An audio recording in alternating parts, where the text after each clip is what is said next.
Hello guys, welcome to my YouTube channel. কেমন আছো তোমরা? এখন আমরা কথা বলবো হচ্ছে নেটফ্লিক্সে রিলিজ হওয়া সিনেমা স্টারিং জুনায়েদ খান, জয়দেব আলাওয়াত, সারবারি বাগ। ফিল্মটার নাম হচ্ছে মহারাজ, ঠিক আছে, যেটা কালকেই রিলিজ হয়েছে। তো এই ফিল্মটি দেখলাম, কীরকম লাগলো এই ফিল্মটি সেটা নিয়ে কথা বলবো। তো চলো ভিডিওটা শুরু করা যাক। তো কেমন লাগলো এই ফিল্ম?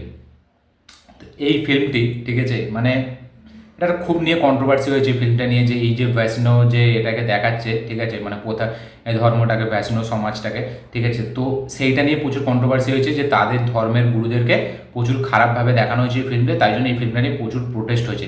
যেরকম আমি এই আমার আগের ভিডিওতেই ছিল যে এই যে হামারে বাড়া যে ফিল্মটা রিলিজ হয়েছে, ওটা নিয়ে যেরকম কন্ট্রোভার্সি হয়েছিল, এটাকে নিয়েও ঠিক সেরকম কন্ট্রোভার্সি হয়েছে। তো আমি কন্ট্রোভার্সির কথাটা পরে রাখবো, প্রথমে রাখবো ফিল্মটা কীরকম হয়েছে।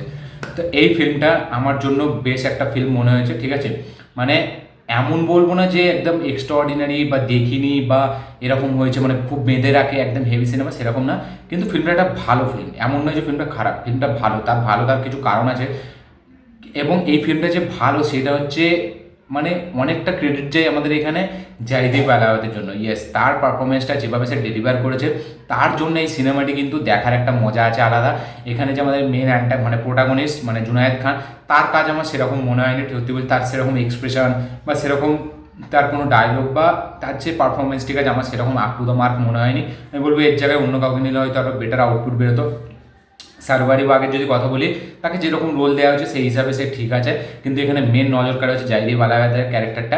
এবার যদি আমি গল্পটার কথা বলি, তো এর যে গল্পটা হলো, এই যে বৈষ্ণব মানে যে কথা আছে, মানে যে ধর্ম আছে একটা অংশ, ঠিক আছে, তাদের যে গুরু মানে এই যারা পুরোহিত বা এই যারা মেন গুরুদেব হয়, ঠিক আছে, মানে গুরু হয়, তো তারা মানে একটা প্রথা আছে, ওই কি চরণ সেবা বলে একটা জিনিস আছে, যেটা মানে মেয়েদেরকে দিয়ে করানো হয়। তো সেই যে গুরু, ঠিক আছে, সেই গুরুটা হচ্ছে এই চরণ সেবার নাম করে মেয়েদেরকে শোষণ করছে, মেয়েদের সাথে শারীরিক সম্বন্ধ করছে, এবং এরকম সে প্রচুর করে চলেছে।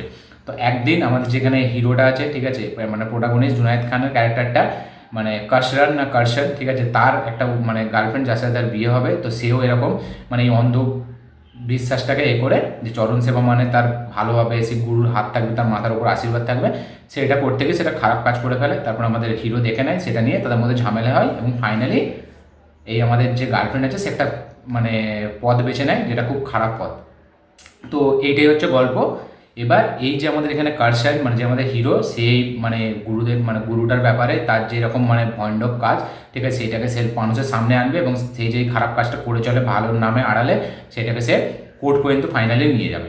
তো এবার নিয়ে যাবে কি করে, সে তার মধ্যে কি কি মানে প্রবলেম আসবে, কি করতে হবে, সেই সব নিয়ে এই পুরো ফিল্মটা।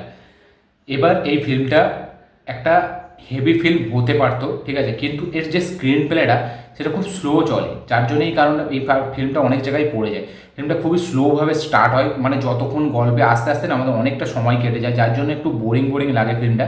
এবং ফিল্মটা খুব আস্তে আস্তে, কিন্তু ফিল্মটা ঠিক লাস্টের দিকে যে 30-40 মিনিট আছে, সেখানে কিন্তু ফিল্মটা খুব একটা এঙ্গেজিং মানে ফিল্ম হয়ে যায়, এবং কিন্তু আমাদেরকে দেখার একটা যে মজা সেটা কিন্তু প্রোভাইড করে। এবং লাস্ট বেসিক্যালি মানে ক্লাইম্যাক্সের সিনটা যেটা কোর্টরুম ড্রামা হয়ে যায়, সেখানে কিন্তু এই ফিল্মটা খুব ভালো, এবং সেইটার জন্যই ফিল্মটাকে একটা স্যাটিসফাই ফিল্ম মনে হয়।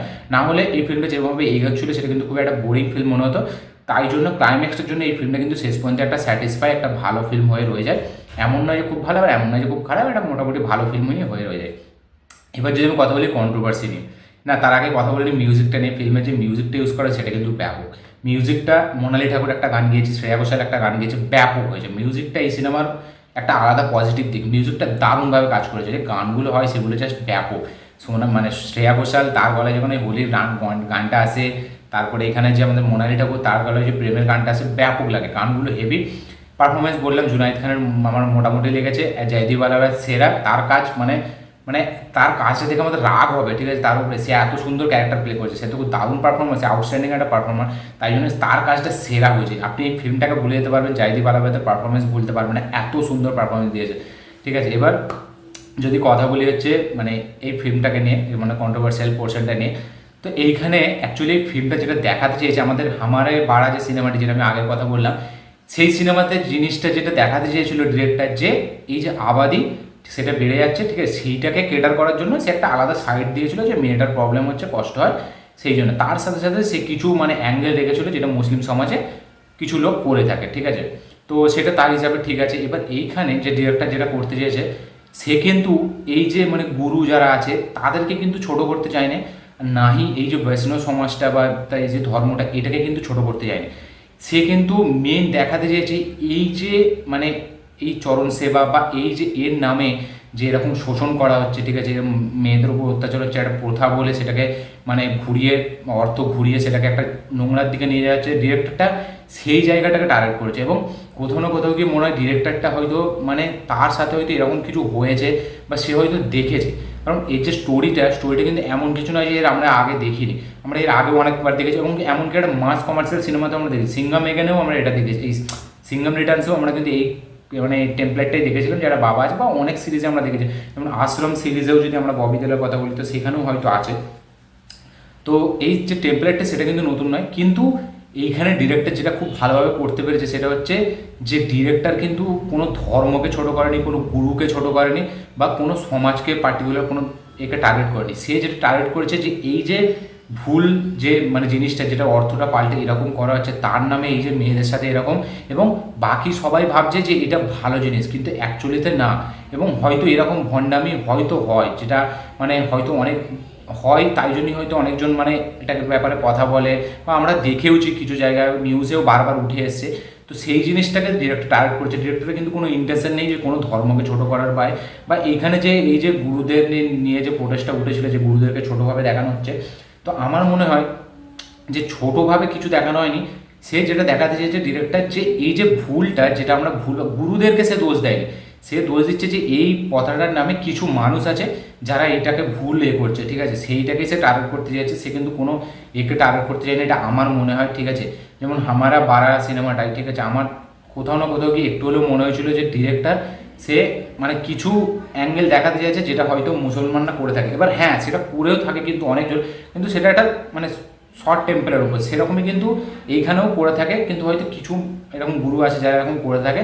ডিরেক্টরটা সেইটাকেই দেখাতে চেয়েছে, সেইটা থেকে যেন আমাদের চেতনা হয়, এবং সে কোনো ধর্মকে ছোটো করেনি, কোনো কিছু করেনি, এবং ফিল্মটাকে খুব কিন্তু সে স্মার্টলি ডিজাইন করেছে এইভাবে যে ফিল্মটা যখন শেষ হয়ে যাবে না আপনারা কিন্তু মেন সেই ব্যাপারটা বুঝতে পারবো যে অ্যাকচুয়ালি তো ফিল্মটা কোন দিকে বলতে চাইছে, ডিরেক্টর কী বলতে চাইছে, এবং এই যে জুনায়েদ খান তার যে প্রোটেস্টটা সেটা কিসের বিরুদ্ধে। ঠিক এরকমই যখন পিকে বেরিয়েছিল তখন এরকম কন্ট্রোভার্সি হয়েছিল, যখন পদ্মাবাদ বেরিয়েছিল তখন এরকম কন্ট্রোভার্সি হয়েছিল।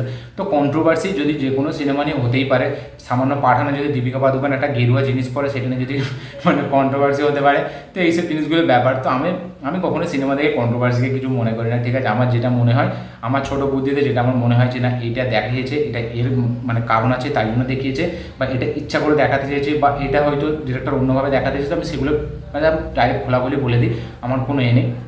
তো এই ফিল্মটাতেও ঠিক সেরকম হয়েছে, ফিল্মটাতে কিন্তু কোনোভাবে কোথাও কাউকে ছোটো করেনি দেখার পর, এবং এই ফিল্মটা কিন্তু আমি বলবো অনেক হেভিভাবে ডিজাইন করেছে। এটা যেমন হামারে বারাতে যদি আপনি দেখেন তো আপনি একটা যে কোনো একটা ছোটো মানুষও বুঝতে পেরে যাবে সিনেমাটার কিছু অংশ মানে ইনডাইরেক্টলি টার্গেট করে কিছু বলা হচ্ছে, ঠিক আছে। কিন্তু এইখানে যদি আপনি সিনেমাটা দেখেন এখানে কিন্তু ইনডাইরেক্টলি কিছু টার্গেট করে বলা হয়নি, এখানে যে ভুলটা তারা মানে নিজের অস্ত্র বানিয়েছে সেটাকে দেখাচ্ছে, যে এখানে গুরুরা যাদেরকে আমরা মানে তারা ভগবানের দরজায় দিয়েছে তারা যে কীভাবে ফায়দা নিচ্ছে সেটাকে দেখিয়েছে। সেটা যে কোনো সমাজে হতে পারে, আমাদের সমাজেও হতে পারে, ঠিক আছে। আমাদের সমাজে হয়তো এরকমভাবে হয় না, আমাদের সমাজে হয়তো ওই যে জিহাদবাদী, ঠিক আছে, তারপরে যে মানে মানুষকে মারা আমাদের হয়তো সেরকমভাবে হয়, আমাদের টেররিজমের এরপরে হয় হয়তো মানে জিহাদ ফিয়াদ, তারা হয়তো এদের সমাজে মানে এনাদের সমাজে যে এইটাভাবে হয় যে মেয়েদের উপর শোষণ করতে, এটা সব সমাজেই আছে। এটাতে কিন্তু কোনো এমন কিছু জিনিস নয় যে আমরা জানি না বা দেখি না বা ডিরেক্টর দেখাচ্ছে তবেই বুঝতে পারছি। মানে সব ধর্মেই হচ্ছে, ইসলাম ধর্মে হচ্ছে, এই ধর্মে হচ্ছে, দুজনের দুটো প্যাটার্ন আলাদা, ঠিক আছে, দুজনের দুটো ক্যাটাগরি আলাদা। তো এই সিনেমাটি কিন্তু একটা ভালো সিনেমা, ঠিক আছে। একটা বলবো আমি সিনেমাটি আরও ভালো হতে পারতো, কেন জানি না সিনেমাটি এরকম পড়ে যায়। জুনায়েদ খানের পারফরমেন্স একদম আমার সেরকম ভালো লাগেনি, মোটামুটি লেগেছে। জাইদি বালাওয়াত সেরা, সে যে পারফরমেন্সটা দিয়ে বেরিয়ে যাচ্ছে সেইটার জন্য ফিল্মটা পুরো চলে যায়, এবং ফিল্মটার কোর্টরুম ড্রামা ফিল্মটা কিন্তু লাস্টের দিকে খুব ভালো হয়ে যায়। তো ওভারঅল এই ফিল্মটা আমার একটা ভালো ফিল্ম মনে হয়েছে, ঠিক আছে, একটা ঠিকঠাক ভালো ফিল্মই মনে হয়েছে আমার। একদম যে দেখা যাবে না এরকম নয়, যেহেতু আমরা ফিল্ম অনেক দেখি তাই জন্য এই ফিল্মটা কিন্তু আমি জানতাম যে লাস্ট পর্যন্ত কিছু একটা হতে চলেছে, যার কারণে ফিল্মটা এত স্লো, এবং স্লোলি ফিল্মটা আগে বেরোয়। যারা একটু মানে একটু ফাস্ট ফরওয়ার্ড ফিল্ম দেখতে পছন্দ করে, যে এত মানে অনেক লেটে না হয়, তাদের কাছে একটু বোরিং হতে পারে। আমার কাছে এটা ঠিকঠাক ফিল্ম মনে হচ্ছে, আমি বলবো না যে হেভি এক্সট্রাঅর্ডিনারি কিছু বা হেভি একটা ফিল্ম, এটা ঠিকঠাক ফিল্ম। আমি বলবো জুনায়েদ খানের ডেবিউ হিসাবে একটু কমজোরি ফিল্ম কিন্তু ভালো ফিল্ম। তো এই ছিল আমার রিয়াকশন এই ফিল্মটাকে নিয়ে। আপনারা যদি এই সিনেমাটি দেখে থাকেন অবশ্যই কমেন্ট করবেন যে আপনাদের কেমন লেগেছে, এবং যারা যারা এখন দেখেনি তারা গিয়ে দেখতে পারেন। ফিল্মটা দেখলে কিন্তু একটা মানুষের খুলবে, ঠিক আছে, একটা এই যে কন্ট্রোভার্সিয়াল কথাটা সেটা আর উঠবে না। তো দেখুন, আপনারা দেখে কমেন্ট করবেন যে আপনাদের কেমন লেগেছে, এবং আমার এই ভিডিওটি ভালো লেগে থাকলে অবশ্যই লাইক শেয়ার কমেন্ট করে দিন। চ্যানেলটি নতুন হলে চ্যানেলটিকে সাবস্ক্রাইব করুন, বেল আইকনটি প্রেস করতে ভুলবেন না। দেখা হচ্ছে পরের ভিডিওতে, ততক্ষণের জন্য বাই।